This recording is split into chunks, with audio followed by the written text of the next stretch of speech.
Say hi, Ann. Hi. Hey, here we are, just leaving Lincoln on our way to 10,000 Ways, and yeah, give you a little talking to here.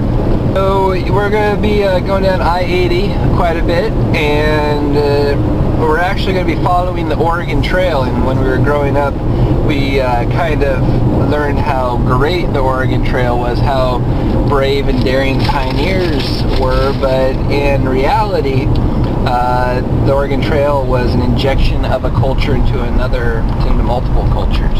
Our mission is quite different. What we are doing, instead of going to stay, we're going there just to learn and to come back and to establish a new culture here in Lincoln. So it's kind of the anti-Oregon Trail.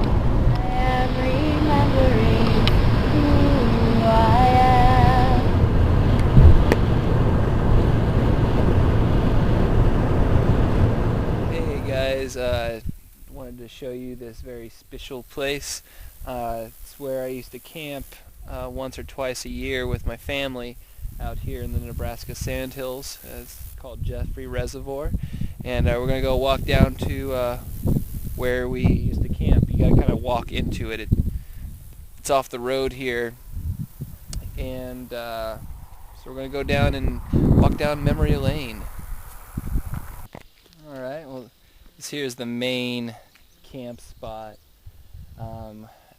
Since I was a year old, my family would come here and hang out here with other friends of the family, and we'd all go fishing and just have fun outside.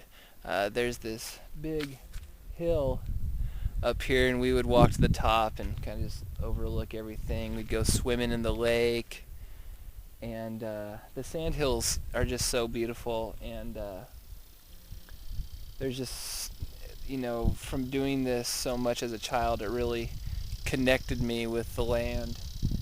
And I haven't been here for 4 years, but every time I come to like western Nebraska, I make a point to stop here and just kind of chill. There's this, I want to show you the cliff we used to hang out on. There's a sand cliff over here. I'll show that to you here. Alright, this down here used to be a totally bare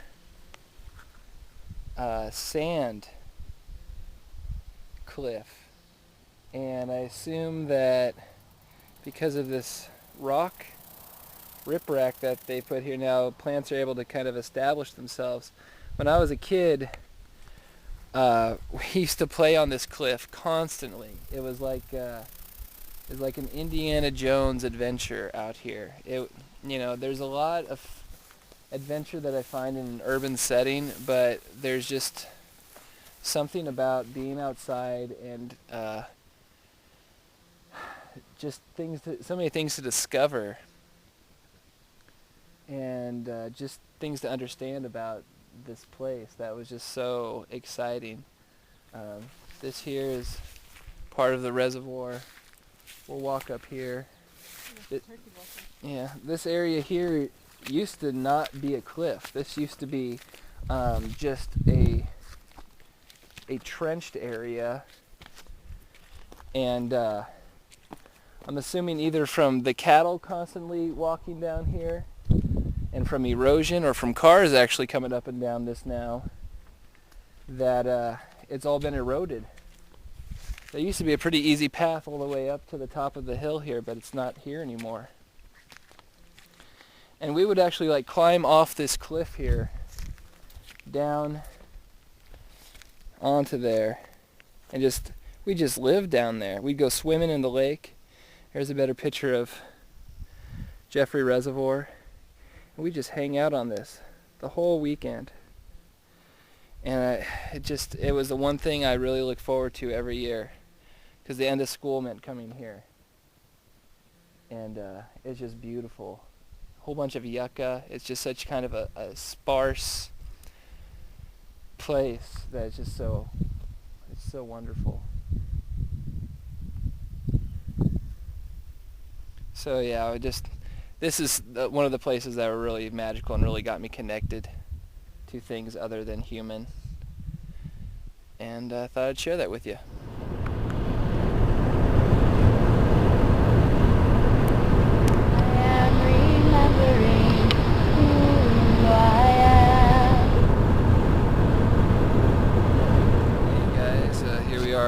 Charlie's Big Game Steakhouse, kind of an interesting place here in Nebraska. I'm not going to say much while I'm inside because I don't want to show my opinion, but I'll show you what's inside.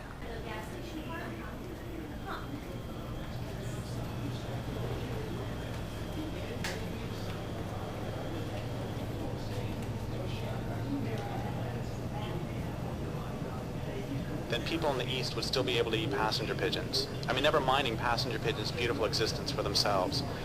If somebody would have brought down civilization 100 years ago, people in this region, through the crash, would still be able to eat salmon.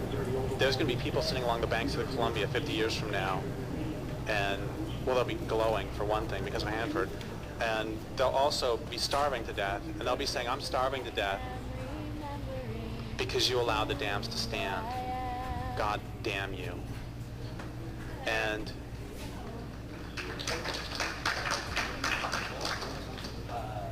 you know, but the dams are really important. The electricity to make it so Safeco Field, you can move the top back and forth.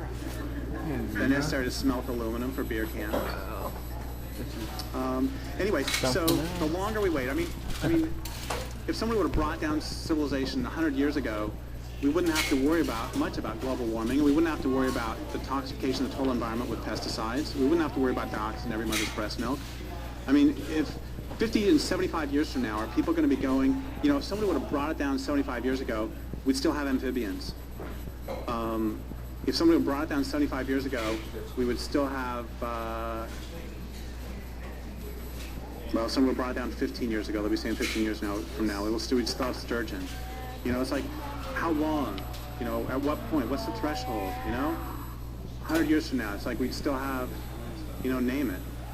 We'd still have oceans. Air to breathe. You know, that's not one of my premises, but that's something that if I would have thought of it when I was writing the book, would have been one of the premises, which is the primary, if not only measure by which we'll be judged by those who come after is going to be the health of the land base.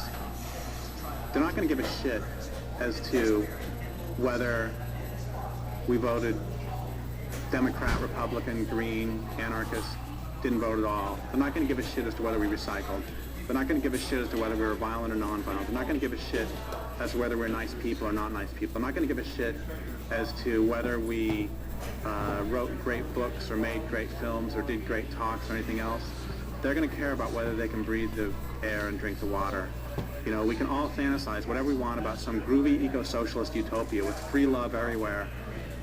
It doesn't fucking matter if you can't breathe the air and can't drink the water. And the only measure, I mean, it's embarrassing to say this, but the only measure by which any generation will be judged is the health of the land base that they pass on. That brings us to the 8th premise of the book. Remembering who I